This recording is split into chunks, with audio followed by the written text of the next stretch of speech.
इस वीडियो में डिटेल से बताऊंगी मैं आपको कि साग को कैसे काटना है, कैसे जोड़ना है, कैसे धोना है, कैसे पकाना है। तमाम लोग जिनका साग अच्छा नहीं बनता, गलता नहीं, सारे इश्यूज के इसमें आंसर मिलेंगे आपको। अस्सलाम वालेकुम, welcome to love cook. You can do it, the best place for easy cooking. ठीक है, अच्छा जी, अच्छा साग बनाने के लिए ज़रूरी है कि आप इसके जो पार्ट्स अच्छे नहीं है उनको डिस्कार्ड कर दें, उनको ज़ाया कर दें। ठीक है, ऐसे नहीं कि आपने साग खरीदा और अब सारे का सारा आपने काट लेना है, ऐसा नहीं है। सारे हिस्से काटने वाले नहीं होते। ठीक है, अच्छा सबसे पहले तो ये देखें, अब आपने देखा एक पत्ता हमने ज़ाया कर दिया पूरा। स्टेम्स जो हैं आपने देखना है कि कहाँ से क्रिस्पी है इसकी टहनी और वहाँ से तोड़ना है उसको। अगर वो नहीं टूट रही तो उससे नीचे चेक करें। इसी तरह नीचे आते जाए टहनी, जहाँ से आराम से टूट जाएगी वहां से आपने उसको तोड़ना है और हाथ में अपने इस तरह से इकट्ठे करते जाना है साग को। फिर जो पत्ते हम उतार रहे हैं वो येलो पत्ते हैं। जिस पत्ते का कलर येलोइश हो चुका है या हो रहा है वो आपने साग में शामिल नहीं करना, क्योंकि उसकी वजह से साग का टेस्ट बिटर हो जाएगा और साग गलेगा भी नहीं। ये देख रहे हैं आप, स्टेम जहाँ से नहीं टूट रही वो आपने उतार के उसको फेंक देना है, ज़ाया कर देना है, उसको नहीं काटना आपने उसमें। और साग में टहनियाँ भी डलती हैं, इसको डंडल कहते हैं, गंदल कह लें, वो ज़रूर डलते हैं, तभी साग मज़े का भी बनता है और अच्छा गलता है। इसलिए ऐसा नहीं होता कि साग के सिर्फ पत्ते पत्ते हम उतार लें और टहनियाँ रहने दें, ऐसा नहीं होता। टहनियों ने इसके साथ ही कटना है और पकना है। और मैंने आपको बता दिया है कि आपने कौन सी वाली टहनी नहीं रखनी। ये देखें, दिस इज द लीफ। और मैं आपको कलर दिखाऊं, मुझे एकदम से नहीं पता चल रहा था, मेरी सासू माँ ने कहा ये पत्ता येलो है, ये देखें। फिर मैंने इसको कलर कंपेयर करके देखा तो वाकई आप देख सकते हैं कलर डिफरेंस इसका बाकी पत्तों के साथ है। मैं आपको नीचे रख के दिखाती हूँ, ये देखें। ठीक है, साग ग्रीन है और ये पत्ता इसका कलर मैच नहीं कर रहा साग से, तो इस तरह के पत्ते हमने साग में नहीं डालने। राइट, ये बहुत इंपॉर्टेंट बात है, वरना आपका साग डेफिनेटली आपको तंग करने वाला है और आप गलेगा नहीं अच्छा और उसका जायका अच्छा नहीं बनेगा। ठीक है, तो अब होपफुली आपको अच्छे से समझ आ गई। अब इसको काटना कैसे, आप देख रहे हैं कि कितना बारीक कट रही है, इतना ही बारीक आपने काटना है। बेशक आप इसको छुरी से काट लें और यहाँ दातरे से मेरी सास काटती है, मैं भी ला कर देती हूँ अपनी सास को। दातरे से आप काट लें, उससे ज़रा जल्दी कट जाता है, छुरी से थोड़ा सा टाइम लग जाता है आपको। और ये 3 किलो साग है। अभी मैं आगे आपको क्वांटिटी भी बताऊंगी कि कितना साग चाहिए, तो उसमें आपने कितनी पालक और कितना बाथू डालना है और क्या बाथू डालना बहुत ज़रूरी है। बाथू भी एक्चुअली एक हर्ब है जो जब साग उगता है तो उसके साथ ये खुद से ही उग जाता है और वो भी इसको गलने में हेल्प करता है। और साग के साथ जो हम पालक शामिल करते हैं वो भी इसको गलने में हेल्प करती है। ठीक है, ये देखें अब दातरा आ गया। और दातरे से काटने के लिए आपको बहुत प्रैक्टिस चाहिए, जो कि मुझे तो नहीं है ऑनेस्टली, मैंने ट्राई नहीं किया मतलब। लेकिन दातरे से ये है कि आप काटेंगे तो ज़रा, और साग खैर ज़्यादा ही बनता है, हमारे घर में तो ज़्यादा ही बनता है। ये बहुत अच्छा फ्रीज भी हो जाता है, तो इसलिए एक ही बार बन जाता है, तो फिर हम इसको आप खा सकते हैं जब तक चाहें।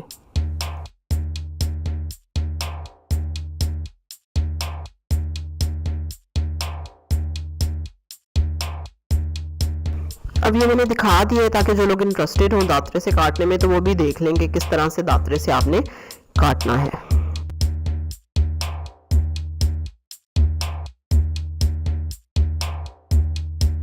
जो लोग पहली बार मेरी वीडियो देख रहे हैं तो मेरा चैनल है सिंपल और इजी कुकिंग के बारे में डेली नई रेसिपीज देखने के लिए रेड सब्सक्राइब के बटन पे क्लिक करें और बेल आइकन पे ज़रूर क्लिक करना है आपने।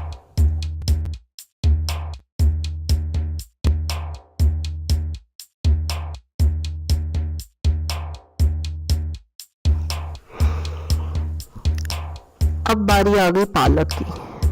देखें, ठीक है, पालक को जोड़ना कैसे अब आपने ऑब्जर्व करें कि जब मेरी सास इसको जोड़ रही है पत्ते पत्ते आपने इक्वल रखने हैं एक जैसे, और इसकी जो टहनियाँ हैं हम ऊपर को निकालते जा रहे हैं।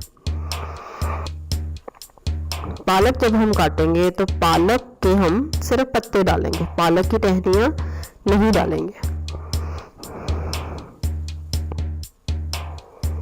ये देखें सारी टहनियाँ हमने काट दी और अब हम पालक को काटने वाले हैं और पालक को भी हम बिल्कुल बारीक और फाइन काटेंगे। पालक बेसिकली हेल्प करेगी साग को गलने में।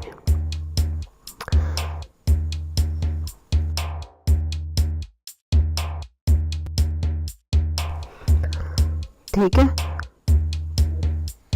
अब ये देखें आपने इसको बारीक काटना है and let me show you कि ये कितना बारीक है। ये देखें इसकी विड्थ जो है बहुत ही कम है, ये थोड़ा सा वाइड लग रहा था but still it is half of my fingers width, कि मेरी उंगली की जितनी चौड़ाई है उससे आधे से भी कम लग रहा है मुझे।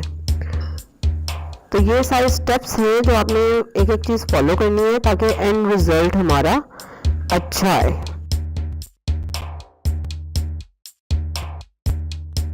चलो जी, अब इन पार्ट्स में देखते हैं जिनको हमने डिस्कार्ड किया। ये देखें, ठीक है, काफ़ी सारे पत्ते और टहनियाँ हमने नहीं डाली। आप देख रहे हैं बताओ कलर इट इज़ येलो, ठीक है, कुछ पूरे येलो हो चुके हैं, कुछ येलो हो रहे हैं। और ये जो लंबी लंबी टहनियाँ हैं ये पालक की हैं। और लेट मी शो यू,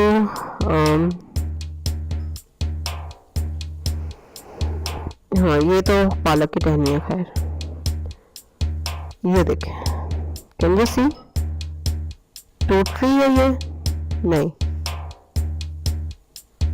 ठीक है। तो ये पार्ट्स हैं जो हमने डिस्कार्ड कर देने हैं, निकाल देने हैं, इनको फेंक देना है, इनको नहीं काटना आपने, साथ इसको नहीं पकाना। इसके लिए हमने 3 किलो साग लिया है, 2 किलो पालक और आधा किलो बाथू इसमें डालेंगे, लेकिन नहीं मिला मुझे। बाथू थोड़ा सा रेयर होता है लेकिन कोई बात नहीं, साग और पालक भी अच्छा कॉम्बिनेशन होता है। लेकिन आपने इसका एक्सक्यूज मी प्रोपोर्शन याद रखनी है, ठीक है। 3 किलो साग है और 2 किलो पालक है। अगर मैं इसमें बाथू डालती तो आधा किलो डालना था, राइट। और अगर आप इसी तरह से जब साग बनाएंगे तो उस हिसाब से पालक और बातों को एडजस्ट कर लेंगे, ठीक है। इस प्रोपोर्शन को आपने लेकिन याद रखना है। अब ये देखें, हाथ से मैं नीचे चेक कर रही हूँ कि कितनी की रेत है जो पतीली के पैने में बैठी है।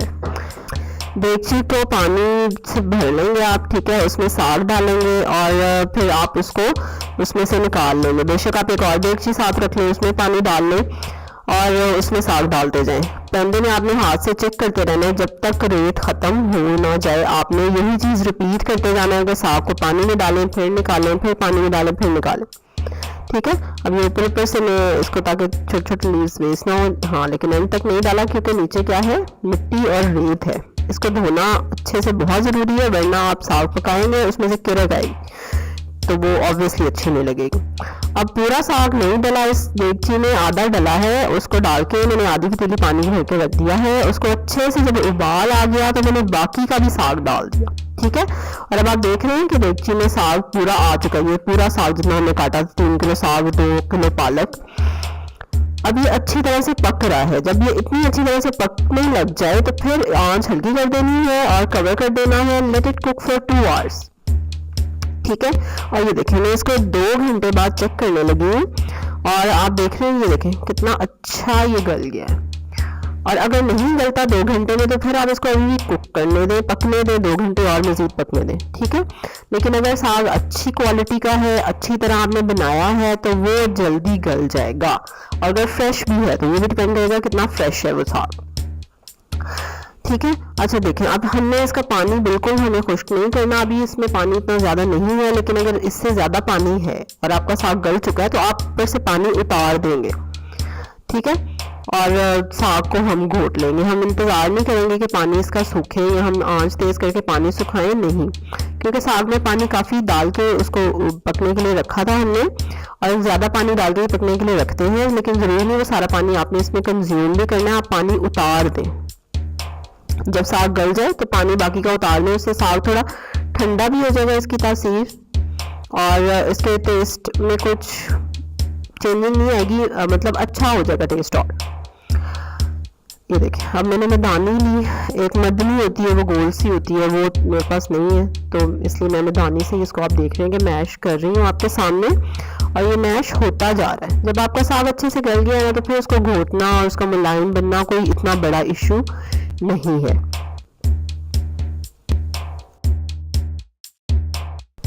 अब मैं इसमें शामिल करूंगी हरी मिर्चें कुटी हुई, और सिर्फ हरी मिर्चें इसमें जाती हैं, इसमें और कोई मसाला, नमक, मिर्च, हल्दी कुछ नहीं डालना आपने, सिर्फ हरी मिर्चें हमने डालनी है। अब आप देख रहे हैं साग की क्वांटिटी कितनी रिड्यूस हो गई है, तो अब आपको अंदाज़ा भी हो जाएगा कि कितनी हरी मिर्चें डालनी है। आप पे डिपेंड करता है, ज़्यादा मिर्चें खाते हैं तो ज़्यादा डाल लें। हरी मिर्चों के अलावा कुछ लोग लाल सूखी मिर्चें जो गोल या लंबी वो भी कुटी भी डालते हैं, और लेकिन खैर मैं हरी मिर्चें इसमें डाल रही हूँ, बहुत अच्छा हरी मिर्चों का टेस्ट इसमें आता है।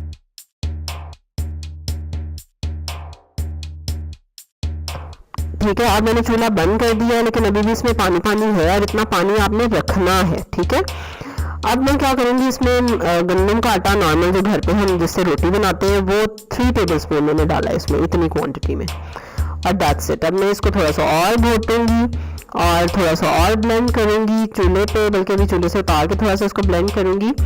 और एज सच मुझे ख़ास किसी की हेल्प लेने की ज़रूरत नहीं पड़ी, मैंने खुद ही अकेले इसको ब्लेंड कर लिया। वरना घर पे अक्सर मर्द हजरात से कहा जाता है कि चलो जी आज तो साग बन रहा है, लेकिन ऑब्वियसली इसकी क्वांटिटी इतनी ज़्यादा नहीं थी तो मैंने खुद से ही इसको अल्हम्दुलिल्लाह मैनेज कर लिया।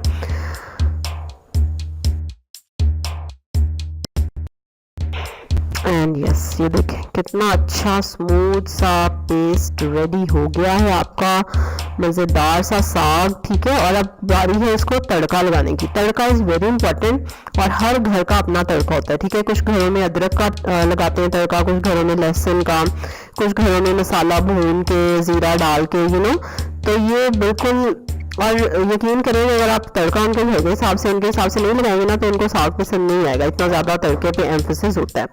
हमारे घर में जैसे अदरक का तड़का लगाया जाता है। ठीक है, अब मैंने देसी घी लिया था 2 टेबलस्पून और उसमें मैंने अदरक को ब्राउन कर लिया, मुझे ज़रा ब्राउन अच्छा लगता है। वरना आप किसी भी स्टेज पे अदरक की उसमें साग शामिल कर सकते हैं, जहाँ तक आपको उसका टेस्ट पसंद है। इसमें देसी घी और मक्खन जो है उसका साग के साथ बड़ा जोड़ है। ठीक है, और ये मस्ट ही समझे जाते हैं, साग जब हो तो उसके साथ देसी घी का बहुत अच्छा जायका आता है और मक्खन का भी स्पेशली। तो अब साग को तड़का लगेगा और उसके बाद इसके ऊपर मैं मक्खन डालूंगी ढेर सारा, और फिर इसको एंजॉय किया जाएगा रोटी के साथ, पराठे के साथ, चावल के साथ, जिसके साथ चाहें आप खा सकते हैं। चलो जी, मज़ेदार से तड़का तैयार है। इसके साथ मकई की रोटी भी खाई जाती है। कमेंट करके ऐसे मुझे बताएं कितने लोग चाह रहे हैं कि मकई की रोटी भी मैं बनाऊं। चलो जी, मक्खन डालें ढेर सारा और बेशक चम्मच के साथ एंजॉय करें। बहुत मज़े का साग बन गया है और ज़रूर कमेंट करके बताएं। कोशिश की है मैंने सारी चीज़ें इसमें कवर करने की, डिटेल में बताने की। अगर फिर भी कोई चीज़ रह गई है तो do let me know in comments. और इसी तरह की डिटेल वीडियो देखने के लिए ज़रूर सब्सक्राइब करें मेरे चैनल को और बेल आइकन पे ज़रूर क्लिक करें, वरना आपको मेरी नई वीडियो का नहीं पता चलेगा। लाइक करें इस वीडियो को, शेयर करें इसको अपनी फैमिली के साथ, फ्रेंड के साथ।